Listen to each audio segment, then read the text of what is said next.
The wild Orlando housing market, a Hurricane Ian recap, current interest rates, and my prediction is what we'll be talking about today. And I'd love to see your comments below on what you think is going to happen. Don't forget to like and subscribe if you're interested in keeping up to date with homes, new communities, current events, and things to do here in Orlando. My name is Danny, and the team and I, we are still getting texts, calls, emails every single day from people just like you that are looking to own a piece of Orlando, and we absolutely love it. As most of you know, Hurricane Ian was very destructive to Florida, mainly Southwest Florida, places like Fort Myers, Sanibel Island.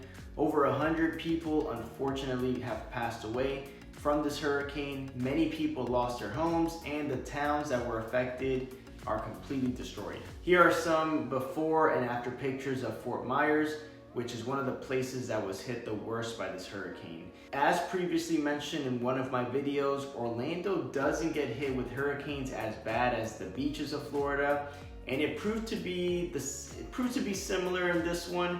However, there was a different type of effect that happened with this hurricane that I don't think anyone really expected. Since this hurricane was so large in diameter, it rained so much that it caused a number of small creeks, rivers, lakes, and ponds to overflow.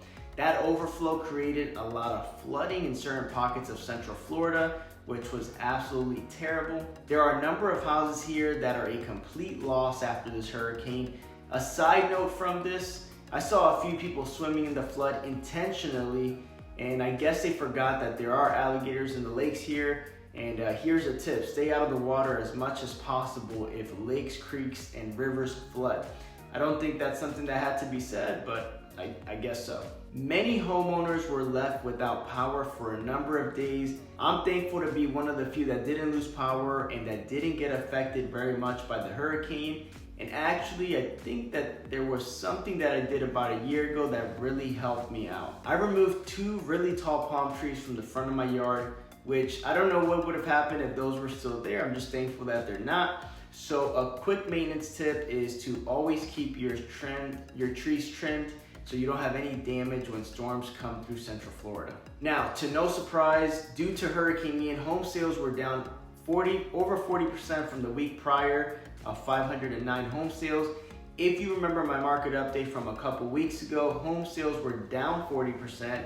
And again, that was due to kids getting back to school, and it is also a very common time of the year, week of the year, to see that big decrease in sales. So a quick recap on the number of single family homes sold from a month ago to about today.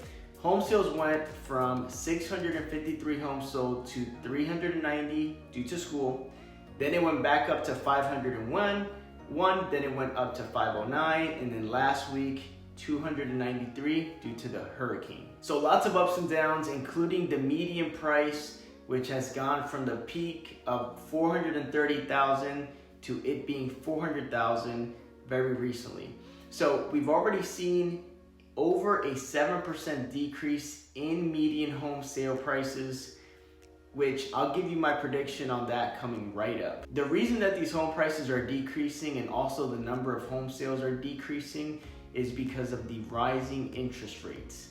Let's go back in time a little bit. The housing market from mid-2020 through mid-2022 was going up an average of 15 to 25% per year depending on where you live. Now, real estate normally increases between 4 and 8% yearly, so 15 to 25% was definitely not something that was going to be sustainable. People were able to afford homes a lot more with the rate of 3 and 4% versus what they're able to now, which the rate is over the 6.5% mark. And when you think about it, every 1% increase in interest rate will decrease buying power by 10%.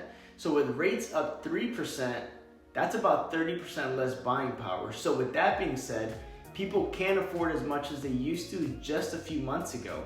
I mean, I personally don't know anyone, if anyone, that got a 30% increase in pay over the past few months. So here's my prediction, and really what I've said in previous market updates and videos: home prices will reflect being down 10%, if not slightly more, due to demand decreasing and also the higher interest rates. I say reflect because I'm seeing homes stay on the market longer, and I see the price decreases and homeowners negotiating a lot more than they were a few months ago. Now, there is what we could say a bright side to this. It's not all bad. The rates increasing has slowed down the market, and we have over 100% more inventory now than we did a year ago. So a lot more options. It gives buyers a lot more options to look at. It allows for negotiation in some cases instead of going against multiple offers. It allows for sellers to be willing to pay some closing costs, which can be used for a couple of things. One, you can use that to reduce the money out of pocket for your closing expenses. Or two, you could use it for a rate buy down to get a better interest rate, up to 2% lower than the current rate, which would give you about a 4.5% rate.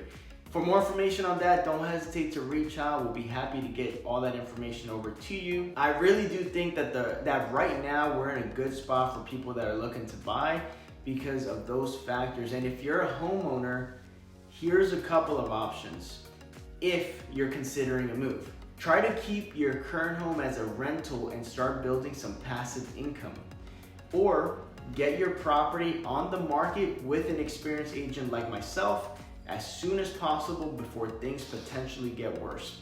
This is only if you're considering a move. Don't forget to like and subscribe again. Thank you for watching. We will see you on the next one.